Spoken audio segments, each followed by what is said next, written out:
Honorable Franz Castro may now proceed with her interpellation. You have the floor, ma'am. So, Madam Chair, siguro first observation, no, yung on the budget for the 2024, yung Vice President na nagsabi, Madam Chair, na slow and low utilization. So nakita naman natin doon sa presentation. So yung utilization ay napakababa. Pero syempre comment ko lang, no, mas mabilis siya sa confidential funds. 100% in 11 days. Madam Chair. So, Madam Chair, so according to the utilization of the confidential and intelligence funds submitted by the COA to us, no, so we have here surveillance and monitoring. Sabihin ko lang, Madam Chair, no, yung purchase of information out of 125 million confidential funds in 2022, purchase of information 14 million, payment of reward 10 million, rental and other incidental expenses relative to the maintenance of safe houses 16 million, purchase of supplies 35 million, provision of medical and food aid 40 million, payment of incentives or traveling relative to confidential operations, 10 million. So a total of 125 million conducted surveillance in 132 areas in 11 days. So 100% utilization.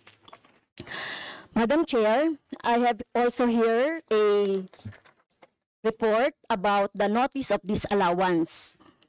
According to the notice of disallowance, the COA disallowed 73,287,000 out of 125 million confidential funds used by the OVP in 2022. So this is 58.63% of the 125 million.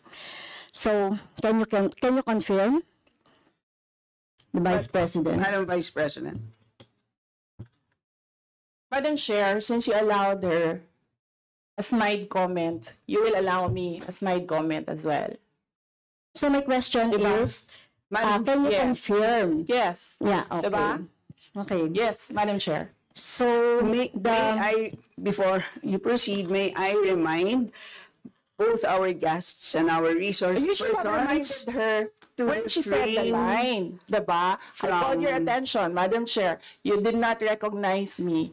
So, ngayon, sasabihin ko na, if you allowed her that, you allowed me a snide comment as well.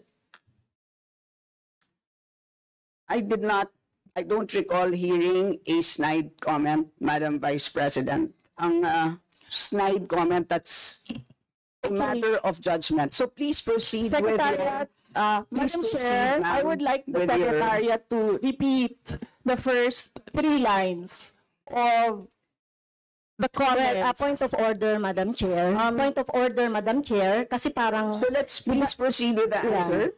Point of order, Madam Chair, kasi parang siya yung nagpe-preside eh. Yes, that's why Kasi inutusan mo yung secretariat natin sa Committee on Appropriation. Yes, Alam mo din, diba? So, yes. okay, thank you, Madam Madam Vice Chair. President, please proceed with the response. There's a question. Please proceed with the response. Madam Chair, I do not understand bakit a person convicted of child abuse is still sitting in a seat. Point of order, ito yung sinasabi natin na dinadivert ang usapan sa ating budget hearing. Kung nagawa po niya yan sa Senado, Madam Chair, dapat hindi natin yan tahintulutan dito sa Kamara. You allowed her a snide comment and then you will not allow me Please wait a to snide comment?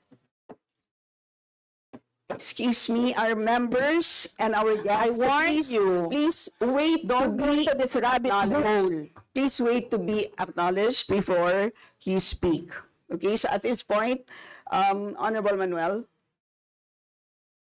Madam Chair, again, it's another point of order kasi kapag may mga deliberation tayo, we should stick to the topic. Hindi pwede, Madam Chair, na dinadivert natin yung usapan para hindi natin sagutin yung tanong ng mga mambabatas natin. This is actually the best opportunity, formal proceedings, nakikita po ng publiko para malaman anong sagot ng Vice Presidente. So hindi po natin napapayagan ang ganong mga argumento na hindi naman tumutumbok dun sa topic natin. So, Okay, Madam Madam Vice Chair, President, there's I will a make this question. easy So for you. Please make Sige, ma'am. your responses direct to the point. Sige, ma'am. I will make this easy for you. What rules are we using for this budget hearing? We have our rules Yes, ma'am. adopted by the Committee on Appropriations. Right, okay. We searched for that rule. So we only found the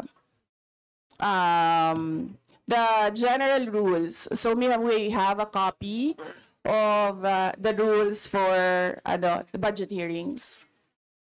Well, as far as I'm concerned, mas importante ang rules para sa amin. Kayo po, ang kailangan nyo lang marinig is yung acknowledgement for you to begin to speak.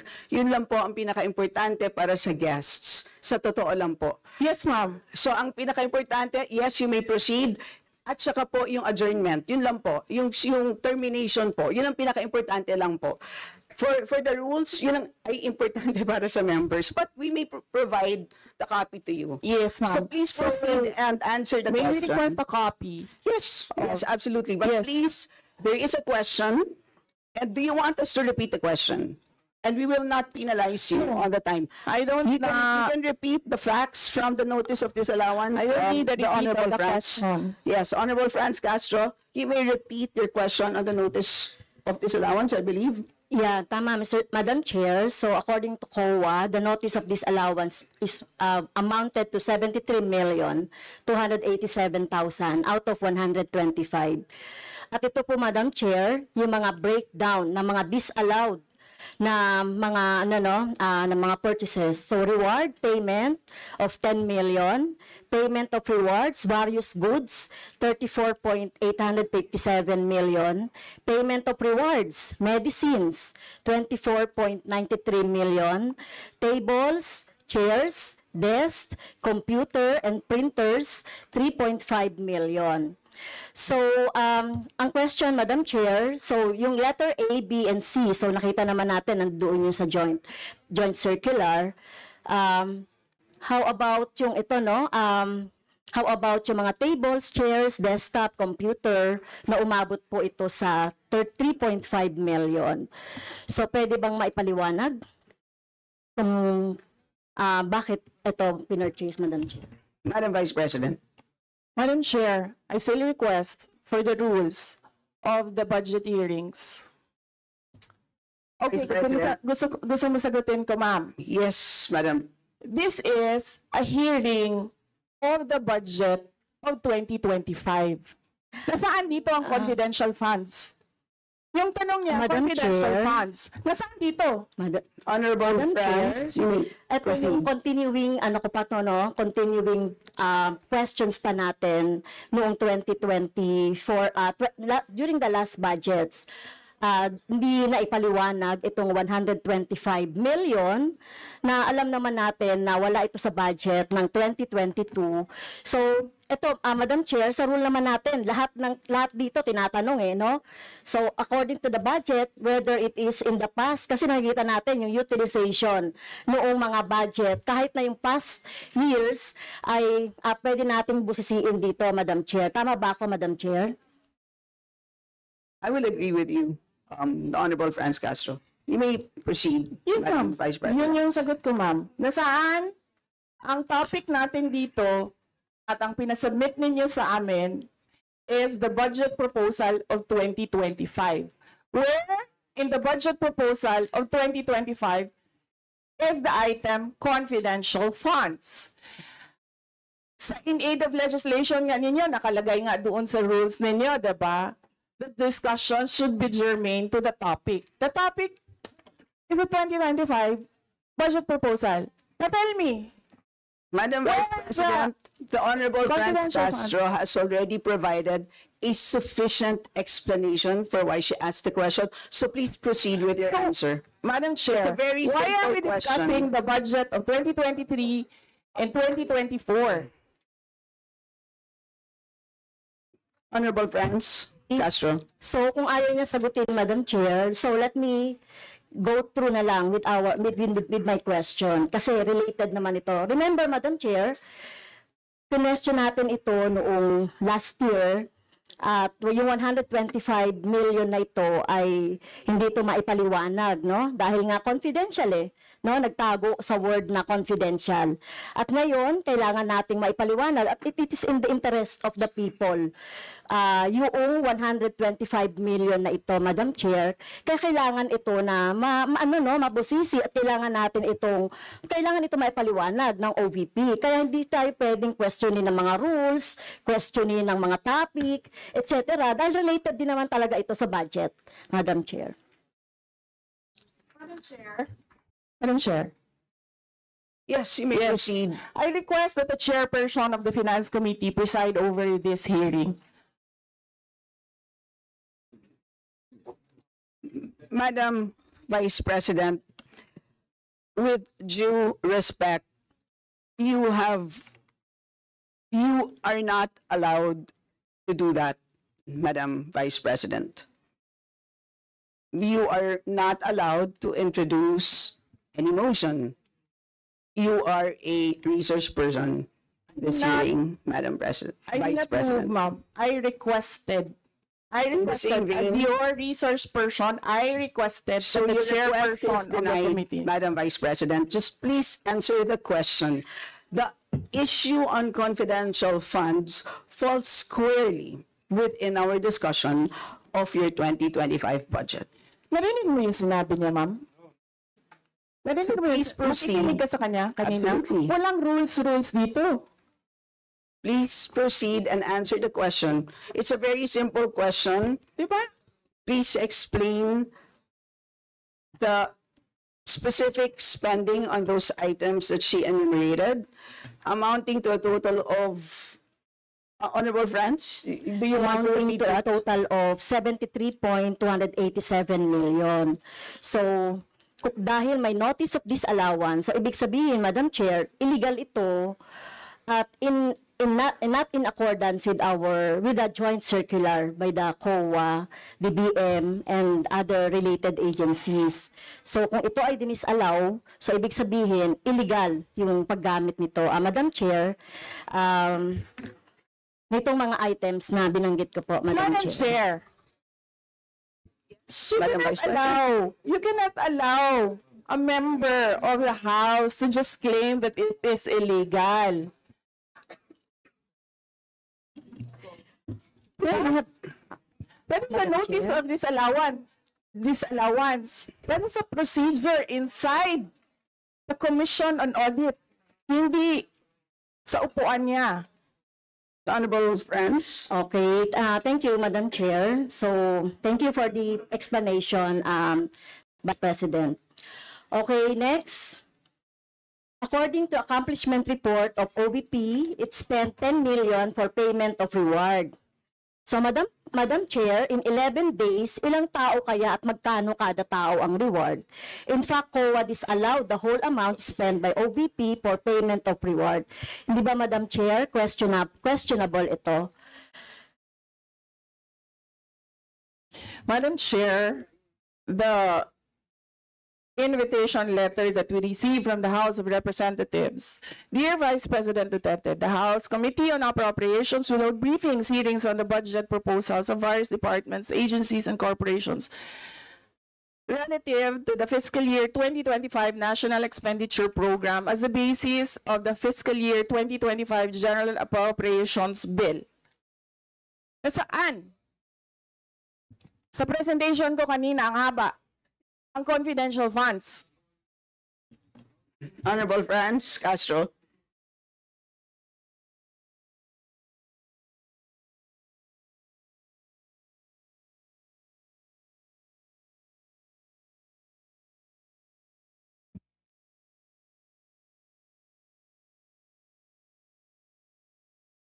Can we request our technical people to fix the mic?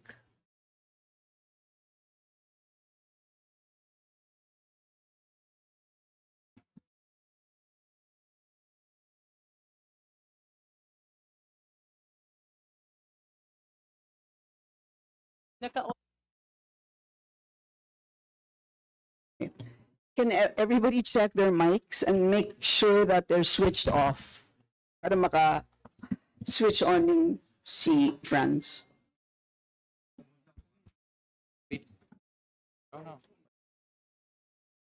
Meron na ako. Meron na. Add even nga to.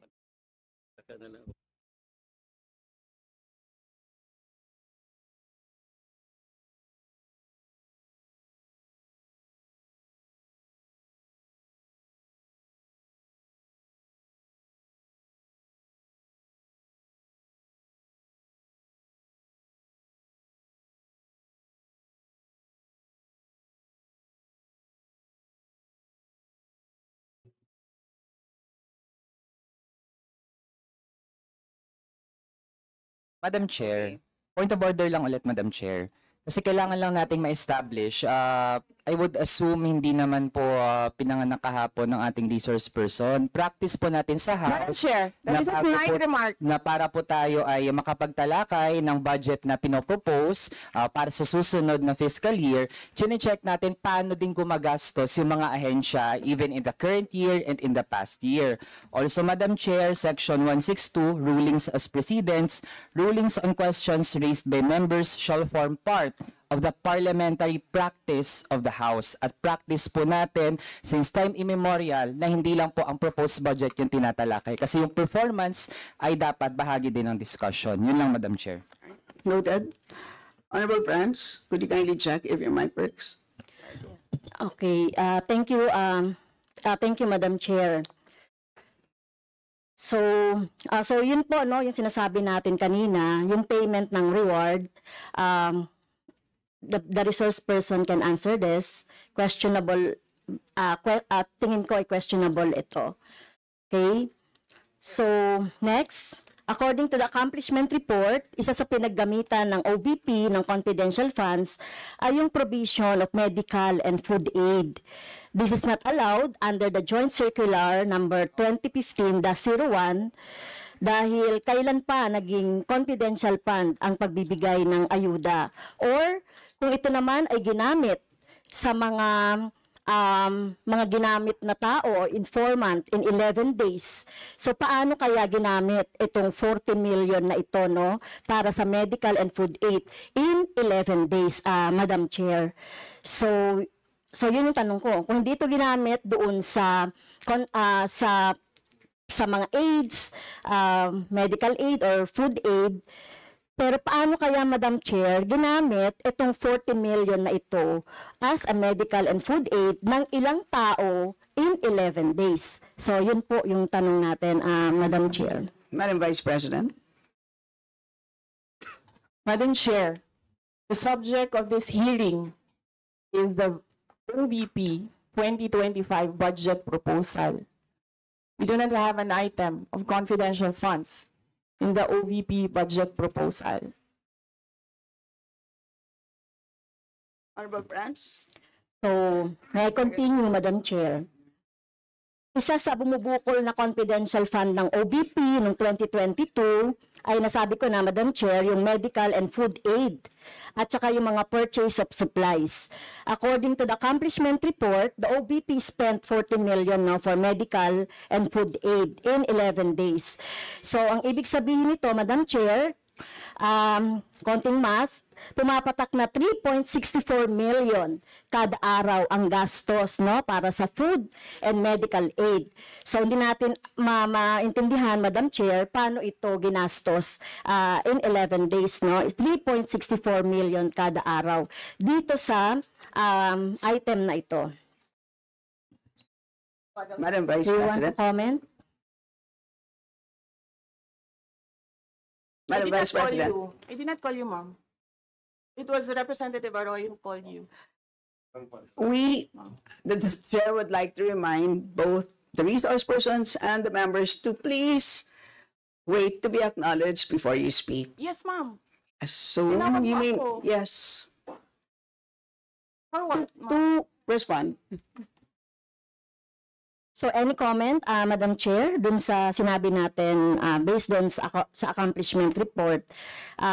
So kung gagamitan natin ng konting 3.64 million kada araw ang gastos para sa medical and food for 11 days. For how many people ba ito?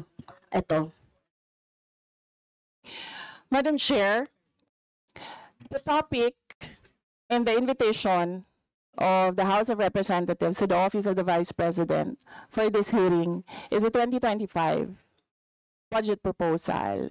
There is no confidential funds in the 2025 budget proposal.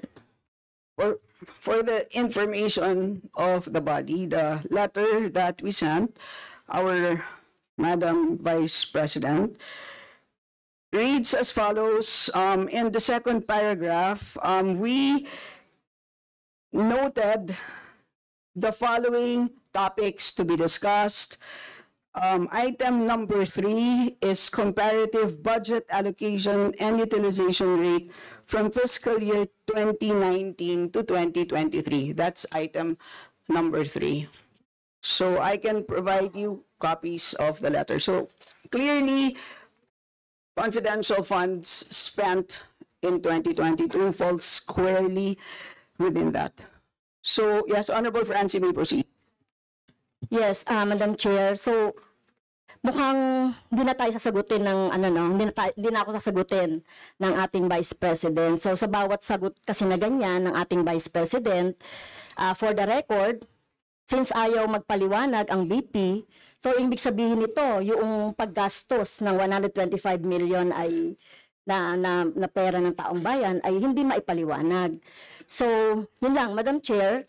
Kaya hinihiling natin sa Vice President o OVP na kailangan na maipaliwanag itong mga sinasabing item dito. Anyway, Madam Chair, sa kanila naman ang galing, no, yung utilization at confidential and intelligence fund. And of course, ito lang naman ang hawak ko din dito, yung notice of disallowance. Kaya gusto talaga nating maintindihan, Madam Chair, kung ang notice of disallowance ay, so syempre, papaliwanag pa nila yan, kung paano, di ba? So, kailangan malaman din ng taong bayan na sila yung nagbibigay ng pondo para sa operations ng OVP at lahat ng mga agency. At kailangan yung maipaliwanag. So, hindi pwede yung ganyan na yung tactics na ganyan na parang parang sorry for the pusit, na kapag nasusukol na ang pusit ay nagaano ng maitim na tinta. So ayaw natin ng ganun, Madam Chair, kasi yung atin namang pinag-uusapan dito ay budget. No? So wag naman mag-ugaling pusit ang Office of the Vice President. Madam Chair, may I point of information only, Madam Chair? May I? Madam Chair. No, sorry. Wait. Before you, I'd like to. Before we proceed to the next person on the list, I believe that our former President, Gloria Macapagal-Arroyo, would like to interject. Observation made in relation to the point of order, because in the beginning, it was settled that the issue would be the 2025 budget. And in all our hearings, to what I recall, when we want to question something about performance, we question the 2024 budget, not the 2023 budget.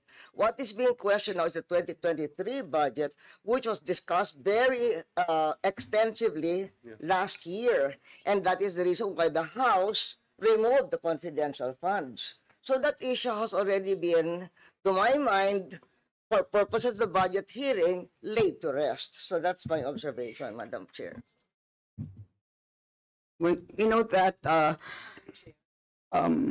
Madam former President, but of course we know that yung pondo ng 2023 ay of course pwede pa rin maging continuing appropriation hanggang 2024. So in the same way, 2022 pwede maging continuing pa rin 2023. At alam din po natin, last year pinagdebatihan po natin ng matindi itong 2022 confidential funds, and in fact we left a homework for the COA. Sinabi natin sa kanila na kailangan nilang tapusin ang audit by November, I believe mid-November of last year. And since then, hindi na natin alam kung ano nangyari. So that's the reason for why tinatalakay natin ito. And it's a big amount of money. I believe we owe it to the people to understand what happened. Of course, tinanggal na natin noong 2024. Gusto natin malaman, tama ba yung ginawa natin? Kasi baka naman nagkamali tayo. So I think it's worth assessing what we did in 2024 in order to know what to do in 2025. So with that, let's proceed with our next Madam Chair, interpreter. may I? Is this just a point of order? Not a point of order, but We will I'm only, just we will, you may wish want to to be, rejoinder of what you may wish to be, unless it's a point of order, you may wish to be listed. I can put you here, sir. parliamentary inquiry, Madam Chair. Yes, you may. Parliamentary inquiry. May I ask if the resource person is required to answer a question that is related to a commission on audit notice of disallowance when she already said she's not going to answer. Also, the notice of disallowance is addressed to the office of the Vice President. And just to make it clear, a notice of disallowance is not a judgment. It is a request. It is an order from the Commission on Audit for the particular office to explain what are the particulars. At saka hindi na yan legislation side. That is already on the accountability side in the budget cycle. So, my parliamentary inquiry, Madam Chair, is that nagsabi na nga siya na hindi siya sasagot and it is related to the COA notice of disallowance. And, just to add, sinabi na rin ni former President, it was thoroughly discussed in the previous year. In fact, tinanggal sa budget ng 2024 yung confidential fund. And we know that there's a pending case on that also. To discuss that further might somehow prejudice or be biased whatsoever. So, yun lang po, Madam Chair. All right, salamat. On your inquiry, the only requirement is to provide a direct response on the question. Meaning to say, a response that is directly related to the question. Meaning to say, kung may question at ayaw niyo pong sagutin niyo ng diretsahan na hindi po ako sasagot dun sa tanong. Ang problema po kasi, ang response ay naging hindi related dun sa tanong. Halimbawa, may tanong, ang sagot ay paglalarawan doon sa nagtanong. So hindi naman yon, klaro na hindi yon directly related dun sa tanong. Kaya, yun po, I think it's a reasonable ask. If there's a question, you may or may not answer. You're not compelled. But you just please say, I do not wish to answer. That's it. At least we know it's a direct response. And with that, we move to the next Madam Chair. person on the list. Madam Chair. This, Madam Chair. hindi na po tayo matatapos. Yan ang sinabi ko sa iyo kanina. Ayaw mo maniwala sa akin eh. Aabot talaga tayo ng bukas dito. Diba? Madam Chair. Is this an inquiry regarding? He said. Yes, and Yes, please, ma'am. I remind also our Yes, ma'am. resource persons to please act in a respectful manner. Pasensya na po, hindi po kasama sa poder ninyo ang pagpa-fire ng presiding officer ng hearing na to. So yes, you may So proceed if po. you allow members of the House of Representatives lines like what you just said, like pusit, bakit mo ako kinukrucify for saying a fact that somebody is convicted of child abuse sitting in the chair? Pusit, and then I cannot fire the presiding chair. So bakit? Yes, we Bakit napaka one-sided nito, ma'am? noted po. Dahil ba madami kayo dyan sa kabila at nag-iisa ako dito? We note all your comments, ma'am, and let us now proceed. Thank you, ma'am.